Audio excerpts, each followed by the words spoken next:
PGTRB commerce unit 14 பார்க்க போகிறோம். Unit 14ல் export promotion, institutional arrangement, EOU, EPZ, ECGC, SEZ, EXIM bank, STC, multinational corporation and joint stock ventures abroad, EEC, group of GATT, WTO, UNCTAD, IMF and SDR, International Liquidity, International Chamber of Commerce, Recent Foreign Trade Policy of India, Euro Currency.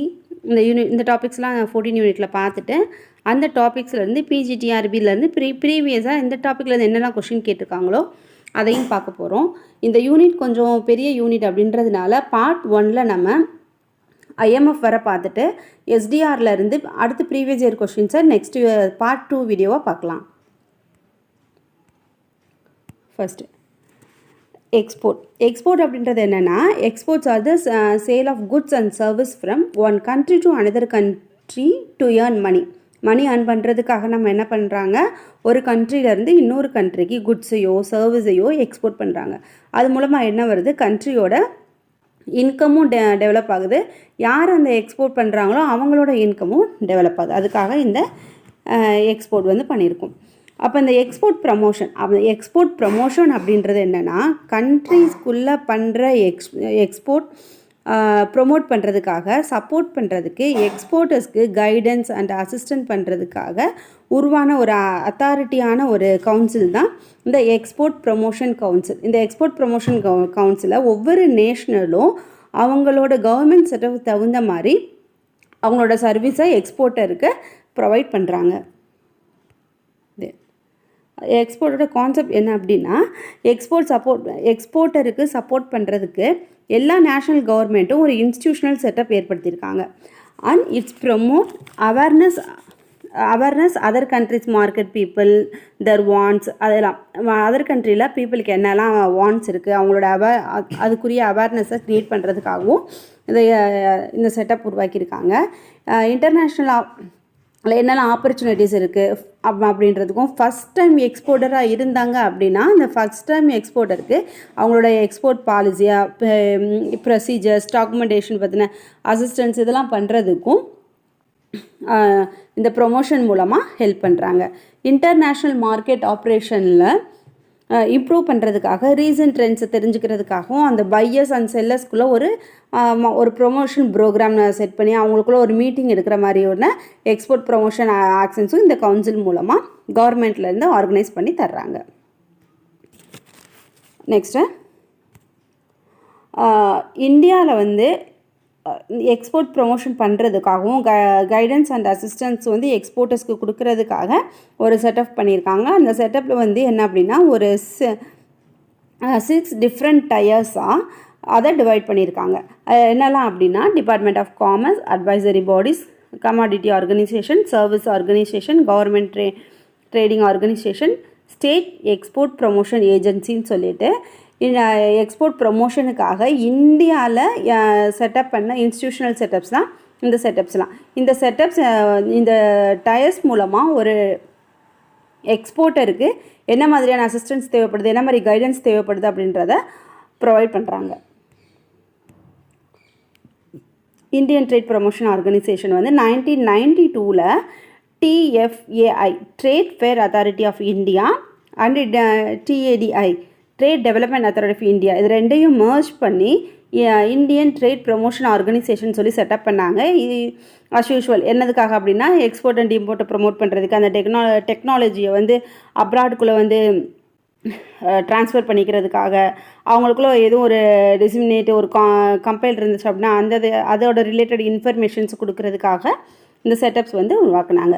Ministry of commerce இதில் ஒரு virtual role பண்ணுறாங்க. இந்த ministry of commerce government of India organise பண்ணியிருக்கிறது எதுக்காக அப்படி exporters இது கீழே கொண்டு வந்திருக்காங்க அப்படின்னா, administrative of general division, finance division, economic division, trade policy division, foreign trade territorial division, export product division, services division, industrial division சொல்லிட்டு எக்ஸ்போர்ட்டருக்கு தேவையான சம் ஆஃப் த டிவிஷன்ஸை உருவாக்கி அது மூலமாக எக்ஸ்போர்ட்டருக்கு என்னெல்லாம் டாக்குமெண்டேஷன் வேணும், என்னெல்லாம் ப்ரமோஷன்ஸ் பண்ணணும், என்ன மாதிரியான நீட்ஸ் இருக்கும், ப்ரொசீஜர் என்ன அப்படின்னு சொல்லிட்டு எல்லா கிளியரன்ஸையும் ஒரே விண்டோ கீழே கொண்டு வரணும்னு சொல்லி மினிஸ்ட்ரி ஆஃப் காமர்ஸில் கொண்டு வந்திருக்காங்க.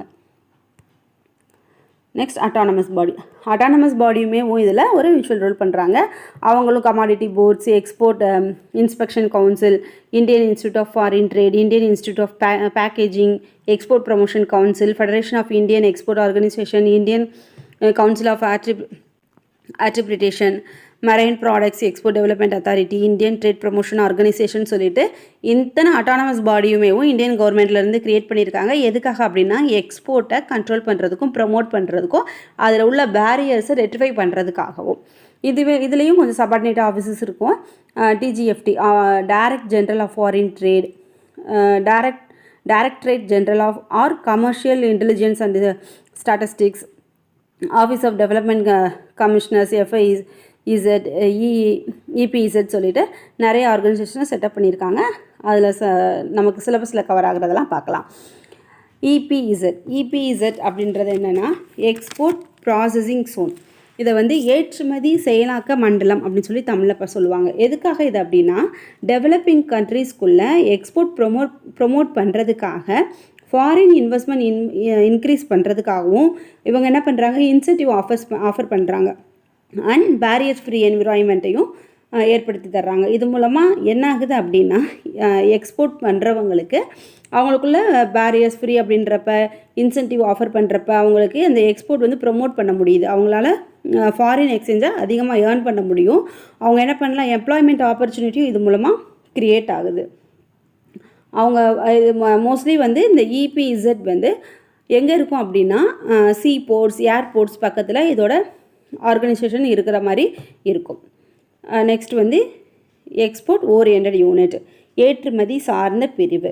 இது எதுக்காக அப்படின்னா பெர்மிட் பண்ண எக்ஸ்போர்ட் லெவலை விட ஒரு கம்பெனி, ஒரு இண்டஸ்ட்ரியல் அவங்க பெர்மிட் பண்ண எக்ஸ்போர்ட் லெவலை விட அதிகமாக இண்டஸ்ட்ரியல் யூனிட்டை எக்ஸ்போர்ட் பண்ணுறதுக்கு இந்த யூஓயு அவங்களுக்கு ஆஃபர் பண்ணுது.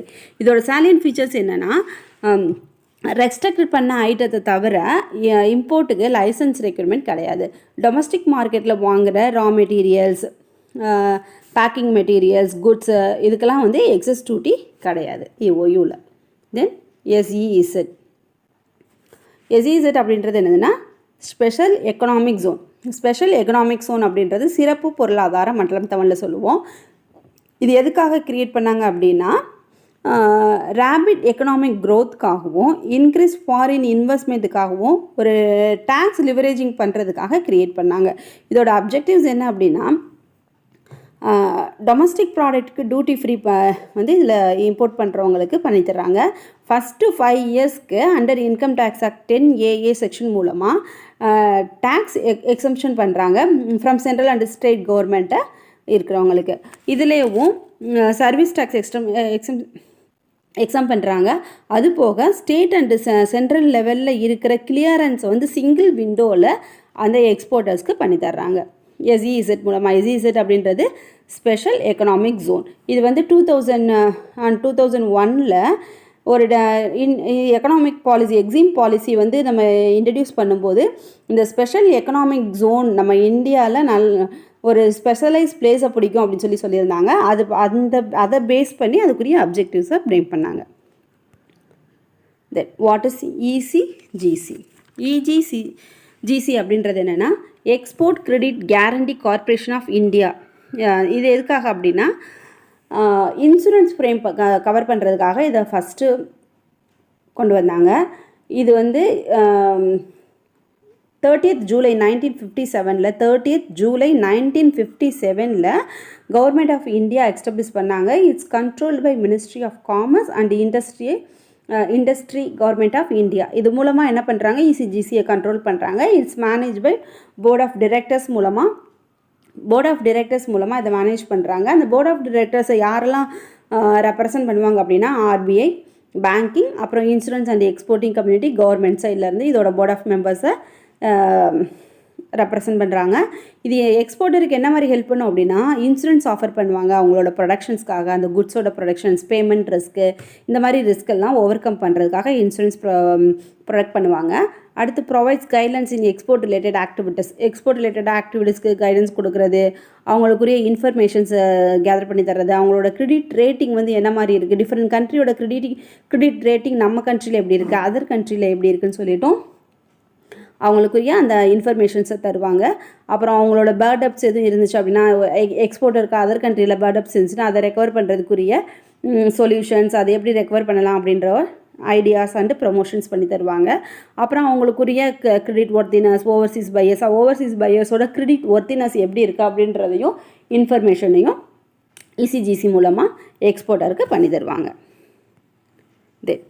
ஸ்டேட் ட்ரேடிங் கார்ப்பரேஷன் அப்படின்றது மாநில வர்த்தக கழகம் அப்படின்னு சொல்லுவாங்க. இந்தியன் கம்பெனி ஆக்ட் 1956 படி யூனியன் கவர்மெண்ட் May 1956 இதை எக்ஸ்டாப்ளிஷ் பண்ணாங்க. இது முக்கியமாக சோல் இம்போர்ட்டர் எக்ஸ்போர்ட்டர்ஸ்க்காக பண்ணது. அதாவது தனியால் ஏற்றுமதி இறக்குமதி பண்ணுறாங்களே அவங்களுக்காக, அந்த ஏஜென்சிக்காக தான் இதை ஃபஸ்ட்டுக்கு வந்து எஸ்டாப்ளிஷ் பண்ணாங்க. அப்புறம் போக போக அந்த பிளேட்டல் ட்ரேடிங் பார்ட்னர்ஸ் அவங்களுக்கும், அப்புறம் அவங்க ஹோல்டிங் கம்பெனிஸ் அவங்களுக்குரிய ப்ராஜெக்ட்ஸ்க்கெலாம் ஒரு சோசியலிஸ்ட் பிளாக்காகவும் இந்த எஸ்டிசி வந்து இருந்துச்சு. இதெல்லாம் அப்புறம் அந்த ஹோல்டிங் கம்பெனியோட மெயின்டெனன்ஸ், அவங்க வந்து அவங்களுக்குரிய பிளாக்ஸ் எல்லாம் ரெட்டிஃபை பண்ணி அவங்களுக்கெல்லாம் என்ன மாதிரியான இன்ஃபர்மேஷன் வேணும், அது எப்படிலாம் அவங்களுக்கு ஒரு எக்ஸ்போர்ட் இம்போர்ட்டுக்குரிய ப்ரொசீஜர்ஸ் பண்ணணும், டாக்குமெண்டேஷன் எப்படி இருக்கணும் அப்படின்றது இந்த எஸ்டிசி மூலமாக கொடுக்க ஆரம்பித்தாங்க. அடுத்து இந்த cashew corporation of India limited, அப்புறம் handicraft, handloom, export corporation of India limited அதெல்லாம் இந்த எஸ்டிசிக்கு கீழே வந்துச்சு. அப்புறம் 1963 அக்டோபரில் மினரல், மெட்டல்ஸ் இந்த ட்ரேடிங் கார்ப்பரேஷனும் இந்த எஸ்டிசி கீழே வந்தது. இது எல்லாமே நியூலியாக என்ன பண்ணாங்க அப்படின்னா, ஒவ்வொரு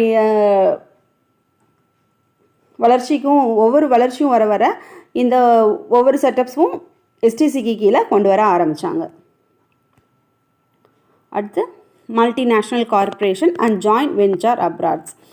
மல்டிநேஷ்னல் கார்ப்பரேஷன் அப்படின்றது என்ன அப்படின்னா, ஒரு கம்பெனி அவங்களோட ஓன் கண்ட்ரியில் இருந்துட்டு அவங்களோட பிஸ்னஸை அதர் கண்ட்ரியில் எக்ஸ்டாப்ளிஷ் பண்ணுறது தான் இந்த மல்டிநேஷ்னல் கார்ப்பரேஷன் சொல்கிறோம். இந்த எம்என்சி கம்பெனிஸோட ஹெட் குவார்ட்டர்ஸ் எங்கே இருக்கும் அப்படின்னா, அவங்களோட ஆரிஜின் கண்ட்ரி எந்த கண்ட்ரியில் பிஸ்னஸை ஸ்டார்ட் பண்ணாங்களோ அந்த கண்ட்ரியில் இருக்கும். அவங்களோட பிஸ்னஸை அதர் கண்ட்ரியில் கொண்டு வந்து கொடுப்பாங்க. இதை ஜாயின்ட் வெஞ்சரும் பண்ணுவாங்க. இதெல்லாம் டீட்டெயிலாக அடுத்தடுத்து பார்க்கலாம். இது அவங்களோட என்ட்ரி மோடு எப்படி இருக்கும் அப்படின்னா, ஒரு 6 டைப்ஸ் ஆஃப் என்ட்ரி மோட்ஸ் இருக்குது. இதையும் டீட்டெயிலாக பார்க்கலாம். Indirect entry mode, direct entry mode, licensing, franchising, joint venture, direct investment சொல்லிவிட்டு அவங்களோட என்ட்ரி மோட் இருக்கும். இன்டர்நேஷ்னல் பிஸ்னஸில் 2 or more கண்ட்ரீஸோட பிஸ்னஸ் என்ட்ரி மோடு தான் இப்போ பார்க்க போகிறோம். இது வந்து 3 டைப்ஸாக கிளாஸிஃபை பண்ணியிருக்காங்க. ஃபர்ஸ்ட் வந்து எக்ஸ்போர்ட் அப்படின்றது direct export and indirect export சொல்லிட்டு 2ஆக கிளாஸிஃபை பண்ணியிருக்காங்க. தென் லைசன்சிங் அப்படின்றது franchising, management contract, turnkey operations அப்படின்ட்டு 3ஆக கிளாஸிஃபை பண்ணியிருக்காங்க. இன்வெஸ்ட்மெண்ட் அப்படின்றது portfolio investment, foreign trade investment சொல்லி 2ஆக கிளாஸிஃபை பண்ணியிருக்காங்க. இந்த இன்வெஸ்ட்மெண்ட்ஸ் பற்றி நம்ம நெக்ஸ்ட் வீடியோவில் கிளியராக பார்க்கலாம். இப்போது இன்டைரக்ட் எக்ஸ்போர்ட் அப்படின்றது என்னென்னா, கமர்ஷியல் என்டர்பிரைசஸில் அவங்க ஓன் கண்ட்ரியில் அவங்களோட குட்ஸை இன்டர்மீடியேட்டர்கிட்ட சேல் பண்ணிடுவாங்க. அந்த intermediators paper work, permit, shipping and market arrangements அதை பூரா அவங்க ரெஸ்பான்சிபிலிட்டி எடுத்துகிட்டு அந்த ரெஸ்பான்சிபிலிட்டியை ஃபுல்லாக ஃபில்ஃபில் பண்ணிவிட்டு அதை வந்து அடுத்த கண்ட்ரிக்கு எக்ஸ்போர்ட் பண்ணுவாங்க. அதை தான் இன்டைரக்ட் எக்ஸ்போர்ட் அப்படின்னு சொல்கிறோம். டைரக்ட் எக்ஸ்போர்ட் அப்படின்றது என்னென்னா, இன்டர்நேஷ்னல் மார்க்கெட்டில் டைரெக்டாக அவங்களோட குட்ஸை கஸ்டமருக்கு சேல் பண்ணுறது தான் டைரக்ட் எக்ஸ்போர்ட். லைசன்சிங் அப்படின்றது ஒரு கண்ட்ரியில் உள்ள intellectual property, technology, methods, patent, copyrights இதெல்லாம் ஒரு கண்ட்ரியிலேருந்து இன்னொரு கண்ட்ரியில் உள்ள கம்பெனி யூஸ் பண்ணிக்கலாம் அப்படின்னு சொல்லிட்டு ரைட்ஸ் தர்றது தான் லைசன்சிங் அப்படின்னு சொல்கிறோம். இந்த லைசன்சிங்கில் 2 பார்ட்டிஸ் இன்வால்வ் ஆகுறாங்க, லைசன்சர் அண்ட் லைசன்சி. இந்த 2 பார்ட்டியில் லைசன்சர் அப்படின்றவங்க யார் அப்படின்னா, யாரெல்லாம் இந்த ரிசோர்ஸஸை யூஸ் பண்ணிக்கலாம் அப்படின்னு ரைட்ஸ் தர்றாங்களோ அவங்க லைசன்சர் அப்படின்னும், யாரெல்லாம் இந்த இதை யூஸ் பண்ணிக்கிறாங்களோ அவங்க லைசன்சின்னு சொல்லிட்டு 2 பார்ட்டிஸ் இன்வால்வ் ஆகுறாங்க. ஃபர்ஸ்ட் ஃப்ரான்ச்சைசிங் அப்படின்றது என்னென்னா, ட்ரேட்மார்க்கை ராயல்ட்டி அல்லது ஃபீஸ் வாங்கிக்கிட்டு அவங்களோட ட்ரேட்மார்க் யூஸ் பண்ணிக்கலாம் அப்படின்னு சொல்லிட்டு இன்னொரு கம்பெனிக்கு பிரான்ச்சஸ் கொடுக்குறவங்க தான் ஃப்ரான்ச்சைசிங் அப்படின்னு சொல்கிறாங்க. Merger and அக்யூசியேஷன். மெர்ஜர் அப்படின்றது என்னன்னா எக்ஸ் அண்ட் ஒய் அப்படின்னு 2 கம்பெனிஸ் இருந்துச்சுன்னா அந்த 2 கம்பெனிஸும் சேர்ந்து XY அப்படின்ற கம்பெனியா அவங்களோட பிஸ்னஸை ரன் பண்ணிக்கலாம். அதுதான் மர்ஜர் அப்படின்னு சொல்கிறோம். அக்யூசியேஷன் அப்படின்றது எக்ஸ்ன்ற கம்பெனி ஒய் கம்பெனியை அக்யூசியேட் பண்ணிக்கிட்டு, அதாவது ஃபுல்லாக அவங்களோட கம்பெனியை பை பண்ணிவிட்டு அந்த கம்பெனி எக்ஸ் அப்படின்ற பேர்லேயே ரன் ஆகுறது வந்து அக்யூசியேஷன் அப்படின்னு சொல்கிறோம். தென் கான்ட்ராக்ட் மேனுஃபேக்சரிங். கான்ட்ராக்ட் மேனுஃபேக்சரிங் அப்படின்றது என்னென்னா, ஒரு ஃபாரின் மேனுஃபேக்சர் அவங்க மேனுஃபேக்சர் பண்ணுற ப்ராடக்டை ஃபுல்லாகவோ இல்லை ஒரு பார்ட்ஸாவோ மேனுஃபேக்சர் பண்ணுறதுக்கு அதர் கண்ட்ரியில் உள்ள லோக்கல் மேனுஃபேக்சரை ஹையர் பண்ணுறாங்க அப்படின்னா அதை கண்ட்ரோல் மேனுஃபேக்சர் அப்படின்னு சொல்கிறாங்க. எக்ஸாம்பிளுக்கு ஒரு செல்ஃபோன் இருக்குன்னு வச்சுட்டா அந்த செல்ஃபோனில் உள்ள பேட்டரியை மாத்திரம் இன்னொரு கண்ட்ரி மேனுஃபேக்சர் பண்ணிக்கலாம். மேனுஃபேக்சர் பண்ணிவிட்டு இந்த செல்ஃபோனில் அந்த பேட்டரியை போட்டுட்டு அவங்க சேல் பண்ணிக்கலாம் அப்படின்னு சொல்லி கான்ட்ராக்ட் கொடுத்தாங்க அப்படின்னா அதை கான்ட்ராக்ட் அப்படின்னு சொல்கிறோம்.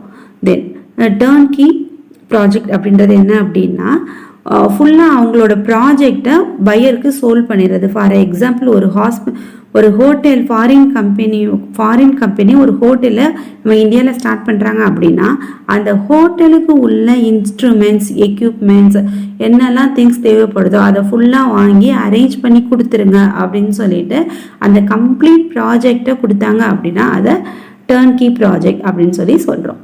இதெல்லாம் டீட்டெயிலாக பார்க்கலாம். Join venture, merger and acquisition பார்த்தோம் இல்லையா, அதே மாதிரி தான் ஜாயின் வெஞ்சர். ஜாயின் வெஞ்சர் அப்படின்றது என்ன அப்படின்னா, ஒரு சுசுகி அப்படின்றது ஜப்பான் கம்பெனி, மாருதி வந்து இந்தியன் கம்பெனி, இவங்க 2 பேரும் சேர்ந்து மாருதி அண்ட் சுசுகின்னு சொல்லிட்டு மெர்ஜ் ஆகி ரன் ஆகிட்டுருக்கு. அதுதான் ஜாயின் வெஞ்சர் அப்படின்னு சொல்கிறோம். தென் பிரான்ச்சசிங்கில் நம்ம ஆல்ரெடி பார்த்தோம். அந்த பீஸா ஹட், மேக்டொனால்ட்ஸ் இவங்கெல்லாம் ஃபாரின் கம்பெனிஸ் உள்ளதை அவங்க என்ன பண்ணிக்கிறாங்க, இங்கே பிரான்ச்சஸ் எடுத்து அதே பேரில் அவங்க இங்கே ரன் ஆகிக்கிறாங்க. Licensing, Microsoft company, Disney world இதெல்லாம் லைசன்சிங் வாங்கிட்டு எல்லா கண்ட்ரீஸ்லேயும் ரன் ஆகிட்டுருக்க business. Of world trade organization 1929 world லெவலில் எக்கனாமிக் டிப்ரெஷன் அதிகமாக இருந்துச்சு. அந்த டைமிங்கில் எக்கனாமிக் டிப்ரெஷனை குறைக்கிறதுக்காக 1930s யூஎஸ் ஸ்மூத் ஹேவ்லி அப்படின்னு சொல்லி ஒரு டெரிஃப் ஆக்ட் கொண்டு வந்தாங்க. அந்த டெரிஃப் ஆக்டோட ஸ்ட்ராட்டஜி என்ன அப்படின்னா, அந்த ஆக்ட் வந்து இம்போர்ட் குட்ஸுக்கு டெரிஃப் வேல்யூவை அதிகமாக ஃபிக்ஸ் பண்ணாங்க. அப்படி இம்போர்ட் குட்ஸ்க்கு அதிகமாக வேல்யூ ஃபிக்ஸ் பண்ணும்போது என்னாகும் அப்படின்னா இம்போர்ட்ஸ் நல்லா குறையும், எக்ஸ்போர்ட் வந்து அதிகமாகும். அப்போ பேலன்ஸ் ஆஃப் பேமெண்ட்டுமே அதிகமாக இருக்கும். அப்போ இம்போர்ட்டை குறைச்சி எக்ஸ்போர்ட் அதிகமாகும் போது வேர்ல்டு லெவலில் எல்லா கண்ட்ரிஸும் என்ன பண்ணாங்க, இந்த ஸ்ட்ராட்டஜியை ஃபாலோ பண்ணலாம் அப்படின்னு சொல்லிட்டு ஆரம்பித்தாங்க. அப்படி அந்த ஸ்ட்ராட்டஜியை ஃபாலோ பண்ணும்போது எல்லா கண்ட்ரிஸுக்குமே என்ன ஆகும், இம்போர்ட் வந்து பேலன்ஸ்டாக இல்லை, இம்போர்ட் அண்ட் எக்ஸ்போர்ட்ஸ் வந்து பேலன்ஸ்டாக இல்லை. அது வந்து ஒரு பெரிய டெரிஃப் வார் வந்து அந்த டைமிங்கில் வந்துச்சு. அப்போ தான் அந்த செகண்ட் வேர்ல்டு வார் வந்துச்சு. அப்போ டெரிஃப் வார், செகண்ட் வேர்ல்டு வார் எல்லாம் சேர்ந்து on the whole most of the countries வந்து எக்கனாமிக்காக நிறைய ப்ராப்ளமில் வந்துட்டாங்க. அன்எம்ப்ளாய்மெண்ட், பாவர்ட்டி இதெல்லாம் இன்க்ரீஸ் ஆயிடுச்சு. அப்படி இன்க்ரீஸ் ஆனப்போ தான் 1944 விடர்வுட் கான்ஃபரன்ஸ் வந்து ஆர்கனைஸ் பண்ணாங்க. எதுக்காக அப்படின்னா கண்ட்ரீஸில் உள்ள இந்த எக்கனாமிக் க்ரோத்துக்காகவும், டெவலப்பிங் கண்ட்ரீஸோட எக்கனாமிக் க்ரோத்துக்காகவும், பாவர்ட்டியை ரெடியூஸ் பண்ணுறதுக்காகவும், அன்எம்ப்ளாய்மெண்ட்டை குறைக்கிறதுக்காகவும் விடர்வுட் கான்ஃபரன்ஸ் வந்து எல்லாம் இருந்தால் நல்லாயிருக்கும், எல்லா கண்ட்ரியும் சேர்ந்து என்ன மாதிரியான ட்ரேட் பாலிசிஸ் ஃபாலோ பண்ணலாம் அப்படின்னு சொல்லி ஒரு இடத்துல இருந்து நம்ம பேசிக்கிட்டா நல்லா இருக்கும்னு ஃபீல் பண்ண டைமிங்கில் தான் ஜெனீவாவில் 1944 விடர்வுட் கான்ஃபரன்ஸ் வந்து ஆர்கனைஸ் பண்ணாங்க. அது மூலமாக 2 ஃபினான்ஷியல் இன்ஸ்டிடியூஷன் கொண்டு வந்தாங்க, IMF and IBRD. IMF IBRD ரெண்டுமே என்ன பண்ணாங்க அப்படின்னா டெவலப்பிங் கண்ட்ரியை எக்கனாமிக் க்ரோத்துக்காக லோன்ஸ் ப்ரொவைட் பண்ணாங்க. That's like IMF and IBRD. IBRல லாங் டேர்ம் லோன் ப்ரொவைட் பண்ணாங்க, IMFல ஷார்ட் டேர்ம் லோன் ப்ரொவைட் பண்ணாங்க. இந்த பிரிட்டன்வுட் கான்ஃபரன்ஸ், IMF, IBRDயோட குரூப் ஆஃப் பேங்க்ஸ் இதை பற்றியெல்லாம் வீடியோ 4ல் நம்ம எலாபரேட்டாக சொல்லியிருக்கோம். வீடியோ 4 பார்க்காதவங்க அதில் போய் பிரிட்டன்வுட் கான்ஃபரன்ஸை பற்றி தெரிஞ்சுக்கணும் அப்படின்னா நீங்கள் அந்த வீடியோ பார்த்தீங்கன்னா ஃபுல்லாக உங்களுக்கு ஒரு கிளியர் ஐடியா கிடைக்கும். அப்போ இன்டர்நேஷ்னல் ட்ரேட் அதிகமாகச்சு. அப்போ இன்டர்நேஷ்னல் ட்ரேட் மெம்பர் கண்ட்ரீஸ்ட அதிகமாக இருக்கும்போது ப்ராப்ளம் வராமல் இருக்கிறதுக்காகவும் இன்டர்நேஷ்னல் ட்ரேட் மானிட்டர் பண்ணுறதுக்காகவும் கேட் அப்படின்ற ஒரு ஃபார்மை கொண்டு வந்தாங்க. அந்த கேட் அப்படின்ற ஃபார்ம் என்ன அப்படின்னா general agreement of trade and டெரிஃப்.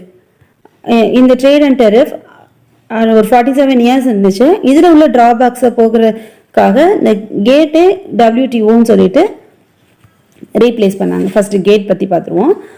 Gate வந்து 1947 அக்டோபர் 30th சைன் பண்ணாங்க. ஆனால் ஜான்வரி 1 தான் இம்ப்ளிமெண்ட் ஆச்சு, அதாவது எஃபெக்ட்டுக்கு வந்துச்சு. 23 மெம்பர்ஸ் கண்ட்ரி ஆரம்பிக்கும் போது இருந்தாங்க. ஹெட் குவார்ட்டர்ஸ் வந்து ஜெனீவாவில் இருந்துச்சு. ஃப்ரம் 1948 டு 1944 கிட்டத்தட்ட 47 இயர்ஸ் வந்து கேட் ட்ரேட்குரிய ரூல்ஸ் அண்ட் ரெகுலேஷன் மானிட்டர் இது பண்ணுறதுக்காக ஒர்க் பண்ணிட்டு இருந்துச்சு. ஏன் கேட் ஃபெயிலியர் ஆச்சு அப்படின்னா, அந்த டைமிங்கில் குட்ஸோட ட்ரேடை மாத்திரம்தான் அவங்க கான்சென்ட்ரேட் பண்ணாங்க. It's provide only for goods transaction. Services பக்கம் அவங்க என்ன பண்ணலை, கான்சென்ட்ரேட் பண்ணலை. சர்வீஸை கான்சென்ட்ரேட் பண்ணாததுனால அந்த சர்வீஸில் இன்டர் கண்ட்ரியோட சர்வீசஸ்க்கு நிறைய ப்ராப்ளம் அரைஸ் ஆக ஆரம்பிச்சிச்சு. அப்புறம் டெக்ஸ்டைல், அக்ரி ப்ராடக்ட் அந்த அக்ரிமெண்ட்லும் இதில் இன்க்ளூட் ஆகலை. ஸோ அவங்க இன்டலெக்சுவல் ப்ராப்பர்ட்டி ரைட்ஸ் எல்லாம் இதில் கன்சிடர் பண்ணாமல் இருந்ததுனால கேட் வந்து ஒரு ஃபெயிலியர் அக்ரிமெண்ட்டாக போயிட்டு இருந்துச்சு. அப்போ இந்த ஃபெயிலியர் அக்ரிமெண்ட்டை நம்ம சரி பண்ணணும் அப்படின்றதுக்காக மராக்ஷா அக்ரிமெண்ட் கொண்டு வந்தாங்க. மராக்ஷா அக்ரிமெண்ட் அப்படின்றது என்னன்னா, மராக்கோ அப்படின்ற பிளேஸில் 123 நேஷன்ஸ்லாம் சேர்ந்து 15th April 1944 சைன் பண்ணாங்க.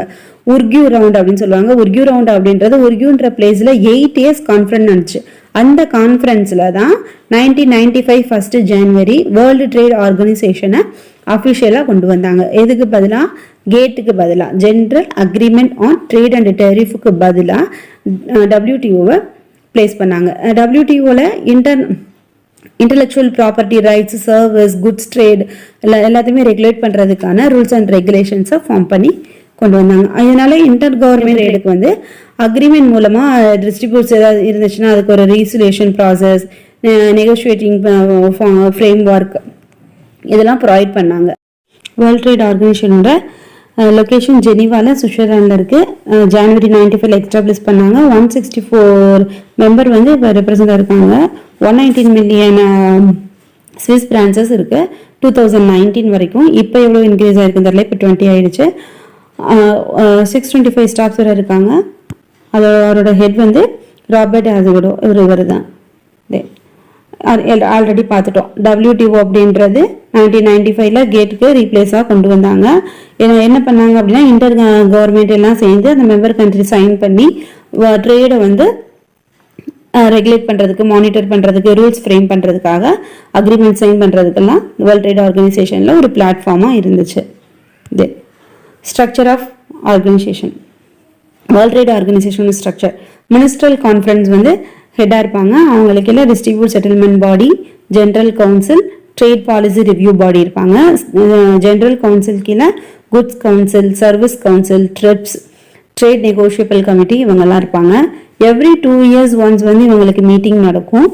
இந்த மீட்டிங்கில் என்ன பண்ணுவாங்கன்னா, என்ன மாதிரியான ரூல்ஸ் ஃபாலோ பண்ணலாம், மானிட்டர் பண்ணுறதுக்கு எப்படி பண்ணலாம், மெம்பர் கண்ட்ரிஸோட பார்ட்டிசிபேஷன் கண்டிப்பாக இருக்கும். அவங்க பார்ட்டிசிபேட் பண்ணுற மெம்பர்ஸ் வந்து அவங்களோட தாட்ஸ் என்ன சொல்கிறாங்க அப்படின்னு சொல்லிட்டு ஒவ்வொரு மீட்டிங்லையுமே ட்ரேடுக்கு ரிலேட்டடான கான்வர்சேஷன் போயிட்டுருக்கும். இதில் முக்கியமாக என்ன அப்படின்னா, இன்டர் கண்ட்ரியோட டிரான்சாக்ஷனோட டிஸ்ட்ரிபியூட்க்கு என்ன மாதிரியான ஒரு பெட்டர் சொல்யூஷன் எடுக்கணும், என்ன மாதிரியான அக்ரிமெண்ட்ஸை ஃபார்ம் பண்ணணும் அப்படின்றதான் இந்த மீட்டிங்கோட ஃபர்ஸ்ட் அப்ஜெக்டிவாக இருக்கும். அந்த டே டு டே ஆக்டிவிட்டிஸ் எல்லாமே அந்த கவுன்சிலில் உள்ள ஜென்ரல் கவுன்சிலில் உள்ள மெம்பர்ஸ் எல்லாம் பார்த்துக்கிடுவாங்க. ஒவ்வொரு மெம்பர் கண்ட்ரியோட ரெப்ரசன்டேட்டிவ்மேவும் அந்த ஆக்டிவிட்டீஸில் எல்லாம் வேர்ல்ட் ட்ரேட் ஆர்கனைசேஷன் ஆக்டிவிட்டீஸில் பார்ட்டிசிபேட் பண்ணுவாங்க. இது வேர்ல்ட் ட்ரேட் ஆர்கனைசேஷனோட அப்ஜெக்டிவ்ஸ். ரூல்ஸ் இம்ப்ளிமெண்ட் பண்ணுவாங்க, ரூல்ஸை ஃபார்முலேட்டும் பண்ணுவாங்க. என்ன மாதிரியான ரூல்ஸ் ஃப்ரேம் பண்ணலாம், ட்ரேட் வந்து நெகோஷியேஷனுக்கும் டிஸ்ட்ரிபியூட்ஸ் வந்து குறைக்கிறதுக்கும் என்ன மாதிரியான ரூல்ஸ் ஃப்ரேம் பண்ணலாம் அப்படின்றதும் இன்னொரு அப்ஜெக்டிவ். டெவலப்பிங் கண்ட்ரிக்கு டெக்னிக்கல் சப்போர்ட் பண்ணுறது, ட்ரைனிங் கொடுக்கறது, ட்ரேட் அண்ட் பாலிசிக்குரிய என்ன மாதிரியான ட்ரைனிங்ஸ்லாம் வேணும், இம்போர்ட் எப்படி இன்க்ரீஸ் பண்ணணும், எக்ஸ்போர்ட் எப்படி இன்க்ரீஸ் பண்ணணும் அப்படின்னு சொல்லி ட்ரைனிங்ஸ் எல்லாமே கொடுப்பாங்க. அப்புறம் ஒரு cooperation other banking economic institution கூட like UN, IMF, world bank கூட எல்லாம் நல்ல கோஆப்ரேஷன் இருக்கும். இதுதான் வேர்ல்ட் ட்ரேட் ஆர்கனைசேஷனோட objective. Principles of world trade organization. Non discrimination, அதாவது டிஸ்கிரிமினேஷன் இல்லாமல் எல்லா கண்ட்ரியும் ஒரே மாதிரி ட்ரீட் பண்ணுறதுக்கான பிரின்சிபல்ஸ் இங்கே ஃப்ரேம் ஆகிருக்கும். ஃபார் எக்ஸாம்பிள், நியரஸ்ட்டாக இருக்க பங்களாதேஷ் கூட நம்ம எக்ஸ்போர்ட் அண்ட் இம்போர்ட் பண்ணுறதுக்கு ஒரு பாலிசியும், யூஎஸ் கூட இம்போர்ட் அண்ட் எக்ஸ்போர்ட் பண்ணுறதுக்கு ஒரு பாலிசியும் இல்லாமல் ரெண்டு கண்ட்ரியும் ஒரே மாதிரியான பாலிசிஸை ஃபாலோ பண்ணுறது மாதிரி டிஸ்கிரிமினேஷன் அதர் கண்ட்ரிக்கும் நம்ம கண்ட்ரி எல்லா கண்ட்ரிக்கும் ஈவனாக இருக்கிற மாதிரி பாலிசிஸ்லாம் இங்கே ஃப்ரேம் பண்ணியிருப்பாங்க. நெக்ஸ்ட், இன்டர் கவர்மெண்ட்டோட ட்ரேடில் வந்து ஒரு ரெசிப்ரோசிட்டி, அதாவது பரஸ்பரமாக எல்லா ஒரு இம்போர்ட்டும் அண்ட் எக்ஸ்போர்ட்டையும் என்ஃபோர்ஸபிள் பண்ணுற மாதிரி கமிட்மெண்ட்ஸாக இருக்கிற மாதிரி ப்ரெடிகேட் பண்ணுவாங்க. தென் எக்கனாமிக்ஸை வந்து என்கரேஜ் பண்ணி அதில் உள்ள என்ஃபோர்ஸ்மெண்ட், அதில் ஸ்டெபிலிட்டியை மெயின்டைன் பண்ணுறது, டிரான்ஸ்பரன்சியாக இது ட்ரேடிங்னால் இது தான் நடந்திருக்கும், இந்த கண்ட்ரியோட பாலிசி இது தான் அப்படின்னு சொல்லி எல்லா கண்ட்ரிக்கும் ஈவனாக இருக்கிற மாதிரி ரூல்ஸ் அண்ட் ரெகுலேஷன் மானிட்டரிங் பண்ணுறது தான் principles of world trade organization. Next, UNCTAD. UNCTAD அப்படின்றது என்னென்னா united nations conference on trade and development. Trade and டெவலப்மெண்ட்டுக்காக 1960s ஒரு டெவலப்பிங் கண்ட்ரிஸ்லாம் இன்டர்நேஷ்னல் ட்ரேடை லீட் பண்ணுறதுக்காகவும் அதோட எக்கனாமிக் க்ரோத்தை, எக்கனாமிக் ப்ராப்ளம்ஸை டேக்கிள் பண்ணுறதுக்காகவும் டெவலப்பிங் கண்ட்ரியெல்லாம் ஒரு கான்ஃபரன்ஸ் இருந்தால் நல்லாயிருக்கும் அப்படின்னு சொல்லிட்டு ஃபீல் பண்ணிகிட்டு இருந்தாங்க. அந்த டைமிங்கில் என்ன பண்ணாங்க அப்படின்னா 1964 ஃபஸ்ட்டு கான்ஃபரன்ஸ் ஜெனீவாவில் நடந்துச்சு. ஒவ்வொரு 4 இயர்ஸுமே இந்த கான்ஃபரன்ஸை வந்து கண்டக்ட் பண்ணணும் அப்படின்னு சொல்லிட்டு 1964 ஜெனீவாவில் நடந்த கான்ஃபரன்ஸில் ஒரு டெசிஷன் மேக் பண்ணாங்க.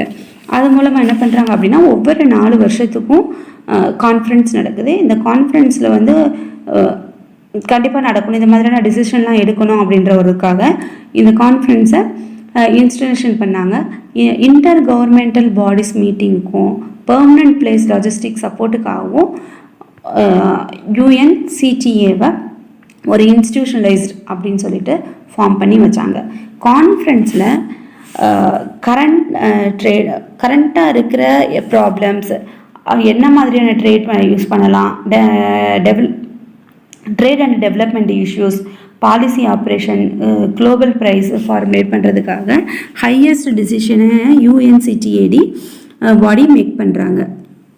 தென் கான்ஃபரன்ஸ் ஆர்கனைசேஷன் செட்டப் அண்டு அவங்களோட ஒர்க்கு, அவங்களோட பீரியாரிட்டி எல்லாத்தையுமே UNCTAD பாடிஸ் வந்து மேக் பண்ணுறாங்க. இன்டர் கவர்மெண்ட்டோட இம்பார்ட்டண்ட் பொலிட்டிக்கல் ஃபங்க்ஷன்ஸ் சர்வ் பண்ணுறதுக்காகவும் கான்ஃபரன்ஸில் இன்வால்வ் ஆகிறதுக்காகவும் கண்ட்ரிஸோட எக்கனாமிக் டெவலப்மெண்ட் பாலிசிஸை சேம் ரோலாக இருக்கிறதுக்கும் இவங்க அலோவ் பண்ணுறாங்க. எக்கனாமிக் டெவலப் பண்ணுறதுக்கு, எக்கனாமிக்கில் உள்ள ப்ராப்ளமை ரெட்ரிஃபை பண்ணுறதுக்காகவும் united nations and UNCTA identify பண்ணி என்ன மாதிரியான ப்ராப்ளம்லாம் டெவலப்பிங் கண்ட்ரியில் இருக்குது, அதை எப்படிலாம் ஓவர் கம் பண்ணலாம் அப்படின்னு சொல்லிட்டு ஒவ்வொரு 4 இயர்ஸ்க்கும் கான்ஃபரன்ஸ் ரன் பண்ணி அந்த கான்ஃபரன்ஸில் மெம்பர்ஸ் கண்ட்ரி எல்லாமே பார்ட்டிசிபேட் பண்ணி அனலைஸ் பண்ணி அதுக்குரிய சொல்யூஷனையும் இந்த கண்ட்ரீஸில் மேக் பண்ணுறாங்க. தென் ஃபங்க்ஷன்ஸ், என்ன மாதிரியான ஃபங்க்ஷன்ஸ்லாம் இங்கே இருக்குது அப்படின்னா 3 கீ ஃபங்க்ஷன்ஸை இந்த மார்க்கெட்டில் மேண்டேட் பண்ணுறாங்க. என்ன அப்படின்னா இன்டர் கவர்மெண்டல் டிஸ்கஷனுக்கு ஒரு பிளாட்ஃபார்ம் தர்றாங்க. இன்டர் கவர்மெண்ட் டெவலப்பிங் கண்ட்ரியோட இன்டர் கவர்மெண்ட் அவங்களோட டிஸ்கஷனுக்கு இந்த கான்ஃபரன்ஸ் ஒரு பிளாட்ஃபார்மாக இருக்குது. என்ன மாதிரியான டெலிபரேஷன்ஸ் எல்லாம் இருக்குது, அந்த டெலிபரேஷன்ஸில் உள்ள டிஸ்கஷனில் இருக்கிற டேட்டாவெல்லாம் கலெக்ட் பண்ணி அந்த டேட்டாஸ்லேருந்து ரிசர்ச் பண்ணி என்ன மாதிரியான பாலிசி இவங்களுக்கு தரலாம் அப்படின்ற பாலிசி அனலைஸும் பண்ணுறாங்க. வேர்ல்டு எக்கனாமியை ரீச் பண்ணுறதுக்காக ஆல் டெவலப் கண்ட்ரீஸ்க்கும் ஃப்ரெண்ட்லியாக ஒரு இன்டிகிரேஷன் இருக்கிறதுக்கு UNCTAD ஒரு பிளாட்ஃபார்மாக இருக்குது. மெம்பர் கண்ட்ரியில் அவங்களோட நேச்சுரல் ரிசோர்ஸ், அவங்களோட பாப்புலேஷன், அதுக்கு தகுந்த மாதிரி என்ன மாதிரியான டெவலப்மெண்ட் தேவைப்படும், இன்டர்நேஷ்னல் எக்கனாமிக் அண்ட் ட்ரேட் ரிலேஷன்ஷிப்க்கு என்ன மாதிரியான பிரின்சிபல்ஸ் அந்தந்த கண்ட்ரிக்கு தேவைப்படும் அப்படின்றத இந்த கான்ஃபரன்ஸில் ஃப்ரேம் பண்ணுறாங்க. மெம்பர் கண்ட்ரீஸ்குள்ளே எந்த டிஸ்கிரிமினேஷனும் வராமல் இருக்கிறதுக்கும் இவங்க ஒரு ஸ்டெபிளான ஒரு கான்ஃபரன்ஸில் டிசிஷன் மேக் பண்ணுறாங்க. அப்புறம் மெம்பர் கண்ட்ரீஸில் இருக்கிற சோசியல் எக்கனாமிக் சிஸ்டம், அவங்களோட இண்டிபெண்ட் பாலிசிஸ், அவங்களோட எக்கனாமிக் அண்ட் அதர் பாலிசிஸில் என்ன பண்ண மாட்டாங்க அப்படின்னா UNCTAD தலையிட மாட்டாங்க. ஆல் மெம்பர் கண்ட்ரீஸுக்கும் ஈக்குவலாக ட்ரீட் பண்ணுவாங்க. ஒவ்வொரு மெம்பர் கண்ட்ரிஸும் அவங்களோட ஃபண்டுக்கு தகுந்த மாதிரி ட்ரீட் பண்ணாமல் எல்லா கண்ட்ரிஸையும் ஈக்குவல் ட்ரீட் இங்கே இருக்கும். லெஸ் டெவலப்மெண்ட் கண்ட்ரிஸோட டெரிஃப் அண்ட் நான் டெரிஃப் இதுக்குரிய ரெஸ்ட்ரிக்ஷன்ஸ் எல்லாத்தையுமே ரெடியூஸ் பண்ணுறாங்க. தென் யுஎன்சிடியோட கான்ஃபரன்ஸ் ஃபஸ்ட்டு ஜெனீவாவில் நடந்துச்சு. ஜெனீவாவில் சுவிட்சர்லாண்டில் 23 மார்ச் 16 ஜூன் 1964 நடந்துச்சு. லாஸ்ட்டு கான்ஃபரன்ஸ் அதாவது 14th கான்ஃபரன்ஸ் வந்து நைரோபியா கென்யாவில் 17 to 22 ஜூலை 2016 நடந்துச்சு. இந்த கண்டென்ட்லாம் உங்களுக்கு வேணும் அப்படின்னா டெலிகிராமில் இருக்கிற லிங்க்கில் போயிட்டு நீங்கள் பிடிஎஃப் ஃபைலை டவுன்லோட் பண்ணிக்கலாம். Then Bretton Woods conference June 1994 second world வாருக்கு அப்புறமா கண்ட்ரியில் உள்ள ப்ராப்ளம்ஸ் எல்லாம் ரெக்டிஃபை பண்ணுறதுக்காகவும் டெவலப்பிங் கண்ட்ரியை டெவலப் பண்ணுறதுக்காகவும் அன்எம்ப்ளாய்மெண்ட், poverty, pollution problem, resources problem இது எல்லாத்தையும் ரெடியூஸ் பண்ணுறதுக்காக ஜூன் 1994 ஒரு பிரிட்டன் வுட் கான்ஃபரன்ஸ் நடந்துச்சு. அந்த கான்ஃபரன்ஸில் என்ன பண்ணாங்க அப்படின்னா 2 மேஜர் இன்ஸ்டிடியூஷனை ஃபார்ம் பண்ணாங்க. ஒன்று IMF, இன்னொன்று வேர்ல்டு பேங்க். வேர்ல்டு பேங்க்கில் என்ன பண்ணாங்கன்னா லாங் டேர்ம் லோன் வந்து மெம்பர் கண்ட்ரிக்கு கொடுத்தாங்க. IMFல ஷார்ட் டேர்ம் லோனு மெம்பர் கண்ட்ரிஸ்க்கு கொடுத்தாங்க. World bank and IMF Bretton Woods கான்ஃபரன்ஸில் ஃபார்ம் பண்ணாங்க.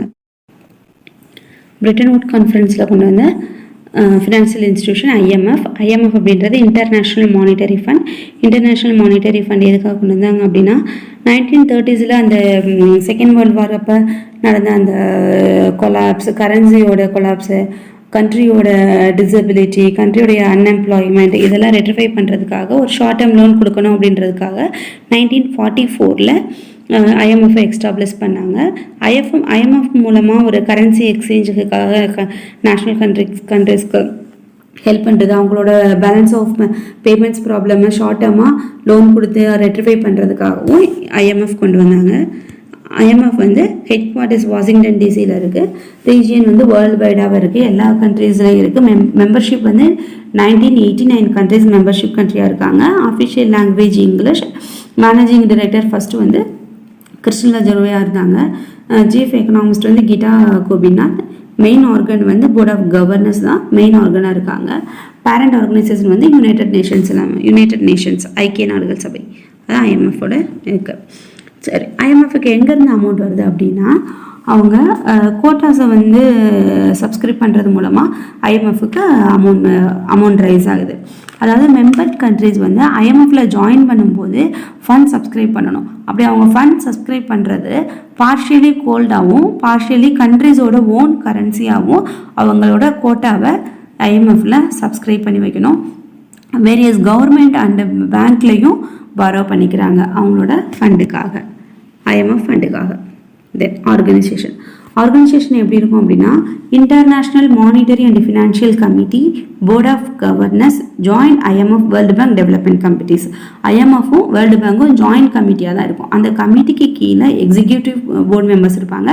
எக்ஸிக்யூட்டிவ் போர்டு மெம்பர்ஸில் இண்டிபெண்ட் எவாலுவேட் ஆஃபீஸர்ஸும் இருப்பாங்க.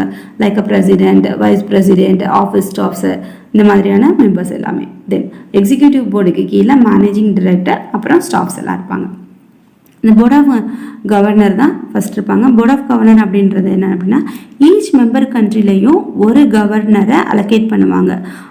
ஒவ்வொரு வருஷமுமே அவங்களுக்குரிய மீட்டிங் நடக்கும். ஃபண்ட் பாலிசி என்ன மாதிரியான டேர்ம்ஸ் பண்ணணும் அப்படின்றத இந்த டீமில் வந்து ஒவ்வொரு இயரும் மீட்டிங் நடக்கும். எக்ஸிக்யூட்டிவ் போர்டில் வந்து 24 டைரக்டர்ஸ் இருப்பாங்க. அதில் 6 வந்து பெர்மனன்ட் டைரக்டராக இருப்பாங்க. அந்த பெர்மனன்ட் டைரக்டர் அப்படின்றவங்க யார் வந்து அதிகமாக கோட்டா சப்ஸ்கிரைப் பண்ணியிருக்காங்களோ அந்த கண்ட்ரியில் இருக்கிற 6 பேர் பெர்மனன்ட் டைரக்டராக இருப்பாங்க. அதர் 18 மெம்பர்ஸ் வந்து மெம்பர் கண்ட்ரீஸில் வந்து எலெக்ட் பண்ணி எடுப்பாங்க. தென் மேனேஜிங் டைரக்டர் வந்து எக்ஸிக்யூட்டிவ் போர்ட் சேர்மன் வந்து செலக்ட் பண்ணுவாங்க. Then responsibilities. இன்டர்நேஷ்னல் மானிட்டரி ஃபண்டோட ரெஸ்பான்சிபிலிட்டிஸ் என்ன மாதிரியான ரெஸ்பான்சிபிலிட்டிஸ்லாம் மேக் பண்ணுறாங்க அப்படின்னா promotion international monetary cooperations, international ட்ரேடோட பேலன்ஸை க்ரோத் பண்ணுறது, அவங்களோட ஃபெசிலிட்டிஸை எக்ஸ்பேண்ட் பண்ணுறது, இதெல்லாம் அதோட மேஜர் ரெஸ்பான்சிபிலிட்டியாக இருக்குது.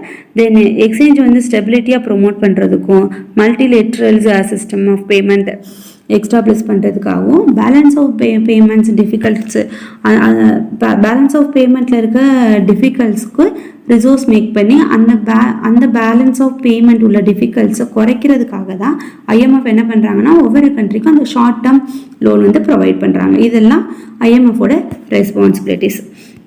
தென் அப்ஜெக்டிவ்ஸ் என்ன அப்படின்னா எக்கனாமிக் அண்ட் ஃபினான்ஷியல் டெவலப்மெண்ட்ஸை வந்து சர்வலைன்ஸ் பண்ணுறாங்க, அதாவது மானிட்டர் பண்ணுறாங்க. ஐஎம்எஃபோட மெயின் அப்ஜெக்டிவ் வந்து அவங்களோட ஃபினான்ஷியல் டெவலப்மெண்ட்ஸை மானிட்டர் பண்ணுறது தான். தென் பாலிசி அட்வைஸ் பண்ணுறாங்க. அது ஏதாவது ரிசோர்ஸ் இருந்துச்சுன்னா அதை ப்ரிவெண்ட்டாக என்ன மாதிரியான சொல்யூஷன் எடுக்கலாம் அப்படின்றதையும் அவங்க மானிட்டர் பண்ணுறாங்க. தென் லெண்டிங் என்ன லெண்ட் பண்ணுறாங்க அப்படின்னா பேலன்ஸ் ஆஃப் பேமெண்ட் டிஃபிகல்ட்ஸ்க்காக டெம்பரவரியாக ஃபினான்ஸ் வந்து கண்ட்ரிஸ்க்கு கொடுக்குறாங்க. தென் பாவர்ட்டி ரெடியூஸ் பண்ணுறதுக்கு அண்டர்லைங் ப்ராப்ளம் கரெக்ட் பண்ணுறதுக்காகவும் ஒரு சப்போர்ட் பாலிசிஸை ஃப்ரேம் பண்ணி அதோட அப்ஜெக்டிவ்ஸை மெம்பர்ஸ் கண்ட்ரிக்கு கொடுக்குறாங்க. தென் டெக்னாலஜிஸ் ட்ரைனிங் இதெல்லாம் மெம்பர் கண்ட்ரிக்கு ப்ரொவைட் பண்ணுறாங்க. இதெல்லாம் அவங்களோட அப்ஜெக்டிவ்ஸ். தென் மெம்பர்ஷிப் ஐஎம்எஃபோட மெம்பர்ஷிப் எப்படி இருக்கும் அப்படின்னா 2 டைப்ஸான மெம்பர்ஷிப் இருக்குது. ஒன்று வந்து ஒரிஜினல் மெம்பர், அடுத்து ஆர்டினரி மெம்பர். ஒரிஜினல் மெம்பர் அப்படின்றவங்க யாருன்னா பிடர்வுட் கான்ஃபரன்ஸில் வந்து பார்ட்டிசிபேட் பண்ண கண்ட்ரிஸ், ரெப்ரசன்ட் பண்ண கண்ட்ரிஸும் அப்புறம் 1940s டிசம்பர் 31க்கு முன்னாடி யாரெல்லாம் சேர்ந்தாங்களோ அவங்க எல்லாருமே ஒரிஜினல் மெம்பராக இருக்காங்க.